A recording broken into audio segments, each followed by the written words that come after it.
Chapitre 34. Une idée folle. Le révérend secoua la tête tristement. C'est à ce moment-là que l'idée a germé en moi. 2 jours après les obsèques de Sarah Fisher, j'ai déterré son corps dans le but de le faire passer pour celui de Jeannette, et j'ai prétendu avoir trouvé celle-ci morte au pied de la falaise. C'était folie de ma part, j'en conviens.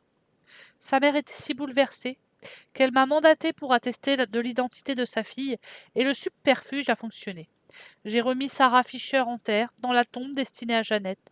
Des beaux habits de Lady Lake m'avaient fait apporter. Officiellement, Jeannette n'était plus de ce monde, et mon épouse pouvait donc la garder auprès d'elle. Nous avions pour projet de prendre un paquebot pour l'Amérique. Ne cherchant plus à se dérober, il conclut à l'intention de Sarah. Mademoiselle, j'ai utilisé le corps de votre défunte amie à des fins peu recommandables. J'ai soustrait une enfant à l'amour de sa mère et séquestré une honnête femme. Mes fautes sont impardonnables, je le sais. Il ferma les yeux, tandis que les lèvres de Sarah s'affichaient un léger sourire. Elle s'était trompée du tout au tout. Cette silhouette sur la falaise au matin de sa mort ne portait pas des robes, mais une soutane. Ses mains tendues vers elle n'étaient pas celles d'une meurtrière, mais d'un homme désireux de lui porter secours. Elle n'avait pas été assassinée, mais elle était tombée, victime d'un faux pas, sur un sol friable. Oui, elle avait fait erreur depuis le début, depuis le premier jour, dans la bergerie. Oh, pour autant, elle ne regrettait pas d'être revenue parmi les vivants, puisqu'elle avait rencontré Jézabel, et qu'ensemble, elles avaient contribué à libérer Jeannette et Margaret. Elle secoua la tête, la gorge serrée, les yeux embués soudain. Les vivants. Comme il allait être difficile de les quitter. Elle fut brusquement tirée de sa rêverie par Char. Sarah, dis-moi, je n'ai pas rêvé. Je t'ai bien vu traverser le mur, n'est-ce pas? Qui es-tu exactement? Je ne suis qu'une revenante, monsieur. Je suis le fantôme de Sarah Fisher, répondit-elle, sans façon, soulagée de n'avoir enfin plus rien à cacher. Le policier blêmit et cligna des paupières éberluées. Il tendit lentement le bras pour tenter en vain d'effleurer l'épaule de la jeune fille avant de chuchoter. Une revente? Bonté divine! J'ai croisé toutes sortes de gens dans mon métier, tu peux me croire, mais tout de même une revenante. Chapitre 35. Entr'ouverte. Sarah courut jusqu'à la bergerie sans reprendre son souffle. Arrivée devant la porte, elle s'arrêta. Dans un instant, s'en serait terminé de son passage parmi les vivants et de son amitié avec Jézabel. Elle hésita longtemps. Après tout, peut-être qu'elle pourrait demeurer auprès de son amie. Mais si elle restait, que deviendrait-elle à errer sans fin dans un autre monde que le sien? Après quelques minutes, elle se décida et pénétra dans la bâtisse. Elle s'assit sur un ballot de foin et la voix peu assurée appela comme convenu. Lord Fletcher, Lord Fletcher, Lord Fletcher. Elle n'eut pas à attendre. Le vieux gentleman apparut aussitôt, sourire aux lèvres. Sarah, mon enfant, comme je suis heureux de vous revoir. Canne en main, il s'approcha d'elle, la dévisagea et murmura désolé. Ces traces de larmes sur vos joues, on vous aurait fait du chagrin. Je ne vous l'avais pas dit, mon petit. Côtoyer les vivants est souvent source de douleur. Sarah leva le visage vers lui. Oh non, monsieur, bien au contraire, c'est de devoir les quitter qui me fait tant de peine. Lord Fletcher haussa un sourcil interloqué. De la peine? Que me contez-vous là? Oui, monsieur, je n'ai plus de raison de rester ici-bas, mais j'ai rencontré une amie, Jézabel, à qui je tiens et que je pleure de la perdre à jamais. Le vieil homme abasourdi. Ne plus que répéter. Une amie? Ça alors, une amie, parmi les vivants. Il secoua la tête plusieurs fois, sous le coup d'une immense surprise, et Sarah demanda hésitante. Si je vous suis, aurais-je le droit de... Pourrais-je revenir lui rendre visite? Revenir? Revenir lui rendre visite? Dites-vous? Répéta Lord Fletcher dérouté. C'est que mon enfant, voyez-vous, je n'ai jamais été confronté à pareille requête, et très sincèrement, je ne pense pas que ce soit souhaitable. Devant la mine consternée de Sarah, Lord Fletcher se sentit faiblir et ajouta. Bon, bon, accordez-moi un instant de réflexion. Le gentleman afficha une mine des plus graves et, paupières closes, se retrancha dans un long silence. Sarah, pleine d'espoir, garda les yeux rivés sur lui et n'en sursauta pas moins quand il s'exclama. Tout compte fait, je ne vois pas ce qui pourrait s'y opposer.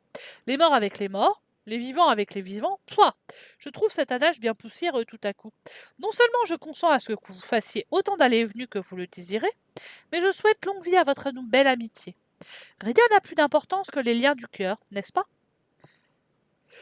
La jeune fille, stupéfaite, porta les 2 mains à son visage, illuminé par un sourire radieux. Le vieil homme ravi lui tendit délicatement ses doigts gantés. Mademoiselle, maintenant que nous vous avons réglé ce détail, me ferez-vous l'honneur de m'accompagner en ce monde des fêtes et de bals qui est désormais le vôtre? Elle acquiesça sans hésiter et, brûlante de curiosité, posa sa main au creux de celle de Lord Fletcher.